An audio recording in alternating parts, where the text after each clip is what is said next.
You ever buy a gadget or a device and wonder whether in a year or so it's going to still be relevant, whether or not the value holds up, and whether or not it's still useful? Hi, my name's Andrew, and welcome to our new series here at AMD Tech, Is It Still Worth It?, where we take a look back at gadgets that were released a year or so ago and whether or not they're still relevant today. First up in our series is the Huawei Watch. Enjoy. The Huawei Watch was released in October of 2015 to much fanfare, as it was Huawei's first foray into Android Wear. 10 months on, let's find out if it's still worth the price tag. What you get is an elegant box that it is housed in. It has a Snapdragon 400 CPU, Adreno 305 GPU, 512 megabytes of RAM, and 4 gigabytes of onboard storage. And like the Moto 360 original and Moto 360 second gen, it houses a 42mm round face. It's 11mm thick, but unlike the Moto 360s, it doesn't have that awful flat tire on the bottom of the screen. It comes in silver, black, and rose gold, and you can get it either in leather or stainless steel. It starts at $349 and goes all the way up to $799. As you can see, I picked up the stainless steel black for $360.99. I'll put the link below. And thanks to its quick release mechanism, you could change out the bands to third-party alternatives or other original Huawei offerings. Nice touch, very much like the Apple Watch. As far as the display is concerned, it houses a 1.4-inch AMOLED display. It is gorgeous. It has a resolution of 400 by 400 and has a sapphire crystal to help protect it from scratches and knocks in everyday use. On the bottom of the watch, there is not one, but two heart rate sensors. It also is IP67 rated. It has a microphone and speaker. Yes, the speaker was activated in the latest Android Wear update. And just like the Samsung Gear and the Apple Watch, you can now make and receive phone calls directly on the watch when connected to the phone. So you'll have to keep it connected to either your Android or your iPhone. Yes, iPhone is compatible with Android Wear, although it is limited in functionality, and you will get the better experience when connected to an Android device. As far as battery life is concerned, Huawei claims about 1.5 days, and I found that to be pretty accurate. Actually, I almost got 2 days if I turned down the screen brightness and didn't use it all that much, but 1.5 days is about right. In order to charge the watch, you use the included charger that comes in the box, and it is similar to the Moto 360 in that it's round. It snaps onto the pogo connectors on the bottom of the watch. Pairing the watch to your phone is a rather straightforward process. You download the Android Wear app to your phone, connect it by pairing it to your watch, and you're ready to go. Follow the on-screen instructions, and you're ready to rock and roll.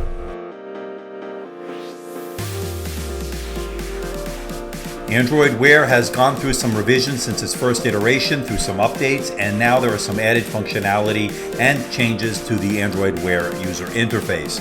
One of the big features that have been enabled on this particular watch is the sound, as the included built-in speaker, which was previously unknown, has now been activated, and you can obviously make and receive calls on this device, as well as play media on your watch.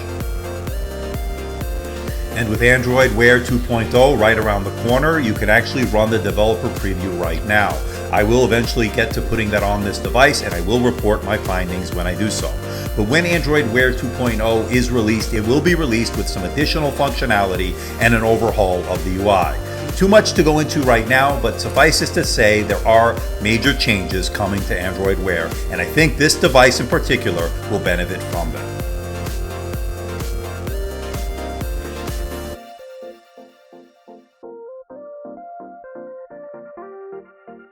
So after 10 months, is the Huawei Watch still worth it? Is it a buy or a don't buy? I'm going to have to say it's a definite buy.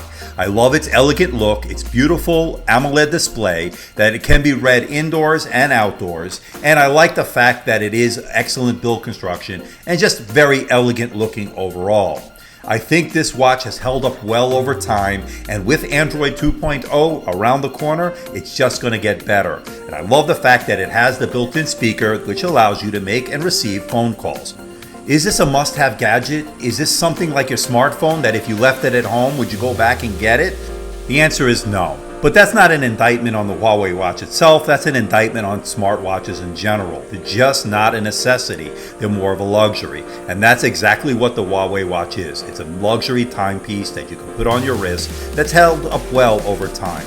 Overall, I really like it, and as a gadget freak And as a technology reviewer, I've really come to really like this watch. But I know its limitations, and I know it's certainly not for everyone.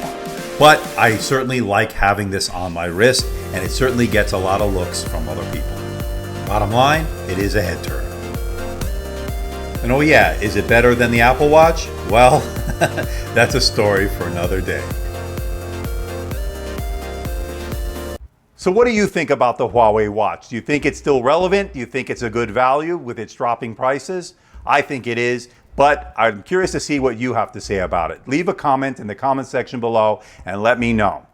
Coming soon here at AMD Tech is a special unboxing and review of the HP Spectre 13. It's the 13-inch laptop that HP is touting as being the world's thinnest. Let's see if it lives up to the hype. Let's see if it's a buy or a don't buy. Coming soon to AMD Tech. So please hit the like button, please subscribe, please share this video, and please leave a comment in the comment section below. Let me know how I'm doing. Let me know if there's a device out there you'd like me to review. I will do my best to try to make that happen. So until next time, this is Andrew from AMD Tech. See ya.